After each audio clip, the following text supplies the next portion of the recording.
O deputado Marcel Van Hatten detonou, esculachou, amassou os comandantes das Forças Armadas. Passou o trator por cima. Será que as Forças Armadas de fato estão submissas ao ministro Alexandre de Moraes? Pelo que o deputado expressou em sua fala, não ficaram dúvidas, não é verdade? Por que o comando do Exército tanto teme o ministro? Será que os comandantes estão, de alguma forma, na mão dele?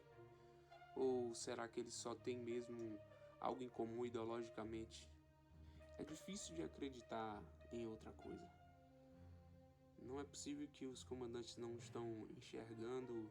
Não é possível que o Exército vai ser tão omisso a ponto de não enxergar a censura que o ministro está impondo.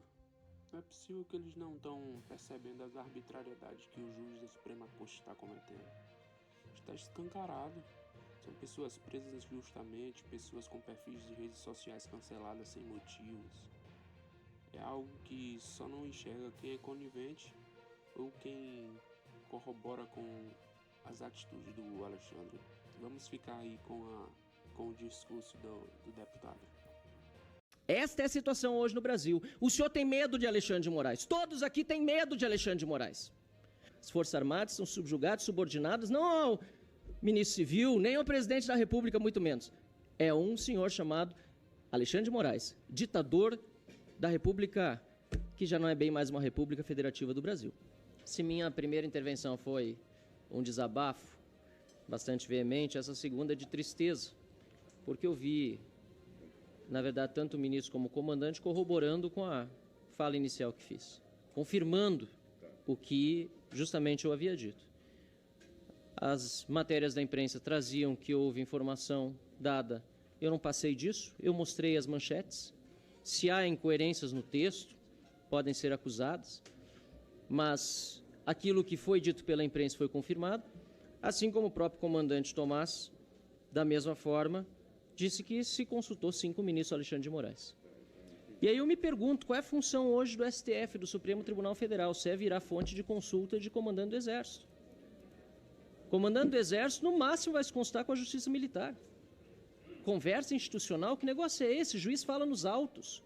E aí não vai uma crítica, a Vossa Senhoria está atuando dentro. Também vai, de certa forma, mas para atenuar um pouco, vai dentro do que está acontecendo hoje no Brasil. Ministro fala o tempo todo, a entrevista o tempo todo, fala fora dos autos. Torna-se consultor de comandante do Exército sobre não promoção, mas remoção. Você tem cabimento um negócio desse? Olha que está sujeito hoje o Exército Brasileiro às Forças Armadas. A sujeição das Forças Armadas hoje não é a lei, não é a Constituição. Como disse o ministro, ordem judicial cumpre se decidimos cumprir a ordem. O problema é que a ordem judicial é ilegal, deputado Crisóstomo. É inconstitucional.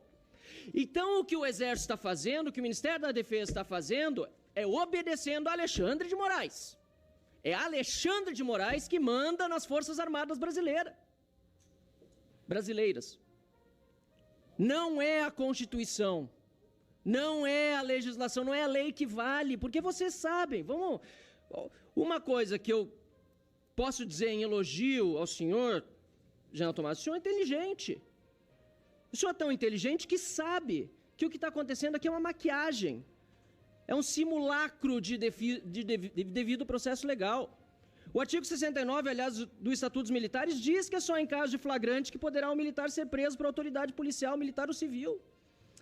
O senhor sabe que mesmo o caso, fora do contexto que o senhor citou aqui, teve participação, pelo menos, de coordenação do Exército. Esse negócio de entrar na Vila Militar, como fizeram, para fazer busca e apreensão, o senhor sabe que é absurdo, o senhor é inteligente. O senhor sabe que é ilegal. O senhor sabe que é inconstitucional. E o senhor sabe que está obedecendo a ordem de Alexandre de Moraes, desrespeitando a Constituição. Esta é a situação hoje no Brasil. O senhor tem medo de Alexandre de Moraes. Todos aqui têm medo de Alexandre de Moraes. O general Girão, que é general também do Exército, é deputado federal, diz que tem medo de falar porque a censura hoje é regra. E quem impõe é Alexandre de Moraes. Eu sinto muito vê-lo fardado assim e os demais tendo de ouvir eu dizer, um reles deputado federal eleito pelo meu estado do Rio Grande do Sul, a quem represento com muita honra os eleitores, 256 mil que votaram em mim, mas só um deputado federal dentro de 513. Mas eu sinto muito por fazê-lo ouvir de que o senhor tem medo de Alexandre de Moraes. Mas qual é a outra explicação? O senhor é cúmplice? Espero que não. Espero que não. Porque o que está sendo feito, o senhor disse que nunca falou algo contra um subordinado seu. Mas e os colegas de caserna? Um deles preso, ilegal, inconstitucionalmente, sofrendo as agruras do cárcere, privado do convívio com sua família. General Heleno, não lhe comove? Os demais generais, almirantes também. Essa é a situação que nós vivemos no Brasil e desculpem-me as palavras duras que são palavras talvez apenas e quem sabe serei censurado, perseguido, humilhado, não me importa. Não me importa, porque precisa ter alguém para dizer o que está acontecendo. Para dizer, porque saber todos sabem. Os senhores podem até dizer outras coisas. O ministro Monteiro Filho, José Múcio, disse também, né? Dentro da narrativa do governo, entendo, o senhor é parte do governo. Que a polícia do Distrito Federal demorou a chegar. O senhor sabe que não foi assim. A Força Nacional estava parada de prontidão do lado do Ministério da Justiça, não foi utilizada. O governo contribuiu. G. Dias, Gonçalves Dias. Onde viu? Onde está? Ninguém sabe, ninguém viu. Mas foi a polícia do Distrito Federal que demorou a chegar. Claro, é isso que é para ir para os livros da história. Tomara que no próximo mandato, tomara que se encerre esse com o impeachment do Lula e o senhor seja ministro de novo e possa tratar de outra narrativa, mas uma que seja verdadeira. Não essa que o PT está espalhando, não essa do golpe. Eu entendo o seu papel, mas eu sei que o senhor entende o meu também, de oposição. E de buscar deixar bem claro aqui as perguntas que eu fiz e que não foram exatamente respondidas. Porque eu perguntei se o Código Penal Militar ainda existe. Porque para esses militares, inclusive os da ativa, não está valendo. Eu perguntei sobre a reação às ordens da justiça que eram ilegais. O senhor diz, não, cumpra-se da justiça, mas são ilegais, são inconstitucionais. O Exército, as Forças Armadas, o Ministério da Defesa, nada vai dizer quando uma ordem é ilegal, quando é inconstitucional. Não vai se pronunciar, é isso.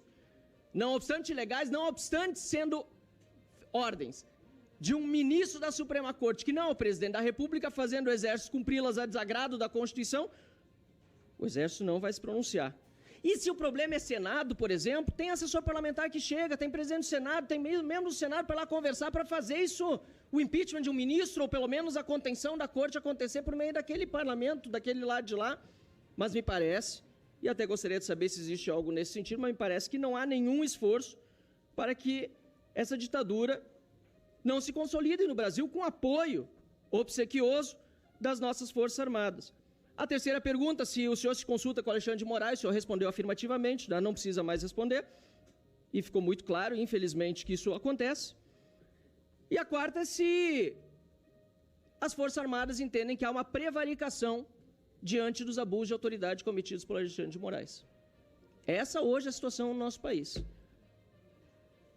E o senhor é inteligente, o senhor sabe disso. O senhor pode me responder outras coisas, pode tergiversar, sair por aqui, sair por ali, mas essa é a situação hoje no nosso Brasil.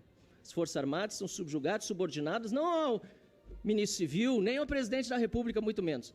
É um senhor chamado Alexandre de Moraes, ditador da República, que já não é bem mais uma República Federativa do Brasil.